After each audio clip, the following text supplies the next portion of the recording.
নমস্কার বন্ধুরা, all time রান্নাঘরে আপনাদের সকলকে স্বাগতম।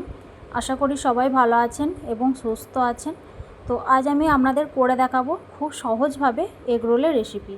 তো স্কিপ না করে পুরো ভিডিওটি দেখবেন বন্ধুরা, আশা করি আপনাদের খুবই ভালো লাগবে। তো এখানে আমি পরিমাণ মতো ময়দা নিয়ে নিয়েছি।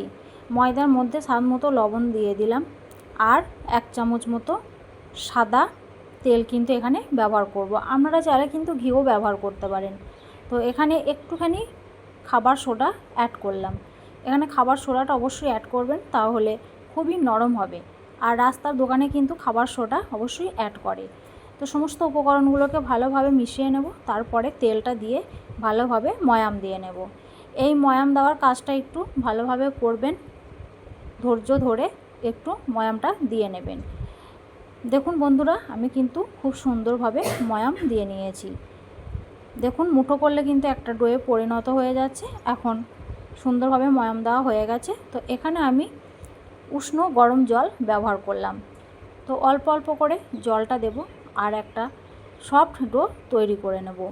এখানে আবার ডোটা খুবই সফট করবেন না, একটু শক্ত টাইপের করবেন বা মাঝার টাইপের করবেন, একদম খুব সফট যেন না হয়। দেখুন বন্ধুরা, আমার ডোটা কিন্তু সুন্দরভাবে তৈরি হয়ে গেছে। এখন উপর থেকে একটু তেল লাগিয়ে এটাকে আমি 10 থেকে 15 মিনিটকার জন্য একটু রেস্টে রেখে দেব। আপনাদের হাতে সময় কম থাকলে রেস্টে না রাখলেও চলবে, কারণ এখানে খাবার সোডা দেওয়া হয়েছে। তো এখানে আমি একটু ঢাকা দিয়ে রেখে দিলাম এক সাইডে। আর এখানে স্যালাড তৈরি করার জন্য একটা গাজর, একটা শসা পরিষ্কার করে জলে ধুয়ে নিয়েছি। এখন এটাকে আমি সুন্দরভাবে লম্বা লম্বা করে কেটে নেব। আর এই কাটাটা একটু লম্বা করে কাটলেই খুব সুন্দর লাগে, আর খেতেও কিন্তু খুবই মজা লাগে। তো এখানে একটু লম্বা করে কেটে ব্যবহার করব। আর এখানে আমি লেবু ব্যবহার করছি, একটা গোটা লেবু এখানে আমি দিয়ে দিচ্ছি। এখন সমস্ত উপকরণগুলোকে একটা ছুরির সাহায্যে কেটে নিলাম। কেটে নেওয়ার পর দেখুন বন্ধুরা, এখানে লেবুটাকেও কিন্তু সুন্দরভাবে কেটে নিলাম। এখন সমস্ত উপকরণগুলো ছাল কিন্তু সুন্দরভাবে ছাড়িয়ে নেব। ছাড়িয়ে নেওয়ার পর লম্বা লম্বা টুকরো করে কেটে নেব। এইভাবে আপনারাও কিন্তু কেটে নেবেন। দেখুন, এখানে লেবু, কাঁচা লঙ্কা, পেঁয়াজ, শসা, গাজর সমস্ত উপকরণগুলো কেটে নিয়েছি। এখন একটা জায়গার মধ্যে সমস্ত উপকরণগুলোকে তুলে নেব। এই কাজটা আগে থেকে একটু রেডি করে রেখে দেবেন, তাহলে এগরোল তৈরি করার পরই কিন্তু সহজভাবে আপনারা এগরোলের মধ্যে দিয়ে দিতে পারবেন। তো এখানে আমি লেবুর রস দিয়ে দিলাম। এখানে সব লেবুর রসটা ব্যবহার করব না, একটু পরিমাণে রেখে দেব লাস্টে দেওয়ার জন্য। তো তারপর এখানে আমি স্বাদ মতো নুন দিয়ে দিলাম। স্বাদ মতো নুন দেওয়ার পর এখানে আমি একটু পরিমাণে গোলমরিচের গুঁড়ো ব্যবহার করব। তো সমস্ত উপকরণগুলোকে একটু হালকা করে হাতের সাহায্যে মাখিয়ে এটাকে এক সাইডে ঢাকা দিয়ে রেখে দেব। আর যে ময়দাটা ঢাকা দিয়ে রেখে দিয়েছিলাম সেটা এখন নিয়ে নেব। নিয়ে নেওয়ার পর আরেকবার ভালোভাবে মথে নেব। মথে নেওয়ার পর এটাকে আমি সুন্দরভাবে লেচি কেটে নেব। এখানে আমি 4টে এগরোল তৈরি করব, সেই জন্য এখানে আমি 4টে লেচি কেটে নিলাম। লেচিগুলো একটু মাঝার সাইজে কেটে নিয়েছি, তবে আপনারা আপনাদের পছন্দ মতো কিন্তু কেটে নিতে পারেন।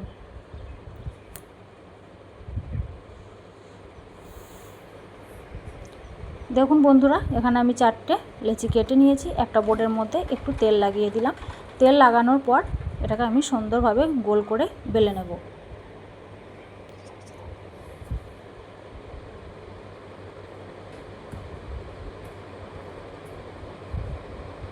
এইভাবে একটু সুন্দরভাবে বেলে নেবেন।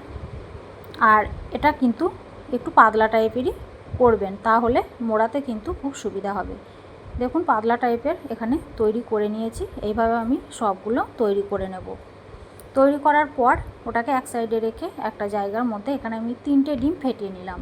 আমি কিন্তু 3টে ডিম দিয়েই এখানে আমি 4টে এগরোল তৈরি করব। আপনারা কিন্তু গোটা গোটা ডিম দিয়েও তৈরি করে নিতে পারেন, কোনো সমস্যা নেই। তো 3টে ডিম ফাটানোর পর স্বাদ মতো লবণ দিয়ে দিলাম, আর একটু গোলমরিচের গুঁড়ো দিয়ে দিলাম। দেওয়ার পর একটা কাঁটা চামচের সাহায্যে সুন্দরভাবে কিন্তু ডিমটাকেও ফেটিয়ে নেব। সমস্ত উপকরণগুলোকে একবারে রেডি করার পর এখানে আমি গ্যাসের মধ্যে একটা প্যান বসিয়ে দিলাম। প্যানটা খুব সুন্দরভাবে গরম হয়ে গেছে।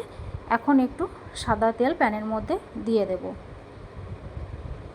দেওয়ার পর তেলটাকে একটু চারিদিকে ছড়িয়ে নেব। তারপরে একটা পরোটা এখানে আমি দিয়ে দিলাম।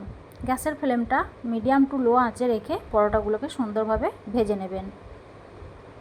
এভাবে উল্টো পাল্টা করে পরোটাগুলোকে সুন্দরভাবে ভেজে নেব। দেখুন বন্ধুরা, আমি কিন্তু উল্টো পাল্টা করে সুন্দরভাবে গ্যাসের ফ্লেমটা মিডিয়াম টু লো আঁচে রেখেই ভেজে নিচ্ছি।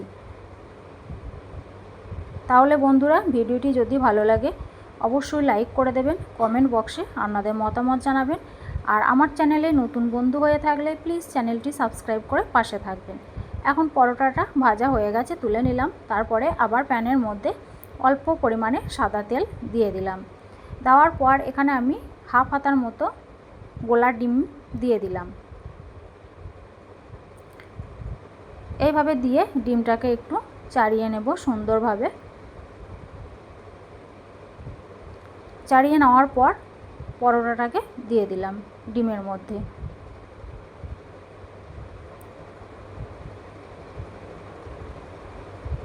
তারপরে সুন্দরভাবে কিন্তু এটাকে আমি উল্টে দিলাম। এইভাবেই আমি সমস্ত পরোটাগুলোকে ভেজে নেব একটা একটা করে। এখন আমি পরোটাটা সুন্দরভাবে উল্টো পাল্টা করে, ডিমটা যাতে ভালোভাবে কুক হয়ে যায় তার জন্য উল্টো পাল্টা করে নেড়ে প্যানে থেকে তুলে নেব। এইভাবেই সমস্ত পরোটাগুলোকে ভেজে নেব। দেখুন বন্ধুরা, আমার কিন্তু পরোটাগুলো খুবই পাতলা পাতলা করে বেলা হয়েছে। এইভাবে আপনারাও একটু পাতলা করেই বেলে নেবেন, তাহলে মোড়াতে কিন্তু খুবই সুবিধা হবে। এইভাবে আবারও ভেজে নিলাম একটা পরোটা। তারপরে একই প্রসেসে কিন্তু আবারও একটু তেল দিয়ে ডিমটাকেও ভেজে নেব। আবারও একটু ডিম দিয়ে দিলাম। দেওয়ার পর এখানে সঙ্গে সঙ্গেই আবারও একটা পরোটা দিয়ে দেব। গ্যাসের ফ্লেমটা কিন্তু কোনোভাবেই বাড়ানো যাবে না। এইভাবে সমস্ত পরোটাগুলোকে ডিম দিয়ে সুন্দরভাবে ভেজে নেওয়ার পর দেখুন বন্ধুরা, একটা বোর্ডের মধ্যে আমি একটা এগরোল কিন্তু নিয়ে নিলাম। নেওয়ার পর যে স্যালাডটা তৈরি করে রেখেছিলাম সেই স্যালাডটা এই রোলের মধ্যে অল্প করে লম্বা করে দিয়ে দিলাম। দেওয়ার পর উপর থেকে একটু লেবুর রস ছিটিয়ে দেবেন এইভাবে, তাহলে খুবই ভালো লাগবে খেতে। আর আগে থেকে স্যালাডটা এই জন্যই তৈরি করে রাখলাম যাতে গরম গরম অবস্থায় কিন্তু আপনারা সহজভাবে এই স্যালাডটা দেওয়ার পর খেতে পারেন। না হলে এগরোল তৈরি করার পর যদি স্যালাড তৈরি করতে যান তাহলে কিন্তু এগরোলটা অনেকটাই ঠান্ডা হয়ে যায়। তো এইভাবে রোল করে নিয়ে একটা কাগজের ওপর এইভাবে দোকানের মতো একদম মুড়িয়ে দিলাম। দেখুন বন্ধুরা, সবগুলো কিন্তু মুড়িয়ে দিয়েছি একটা কাগজের মধ্যে। কতটা সুন্দর লাগছে দেখতে। আজ এই পর্যন্ত বন্ধুরা, ভালো থাকবেন, সুস্থ থাকবেন।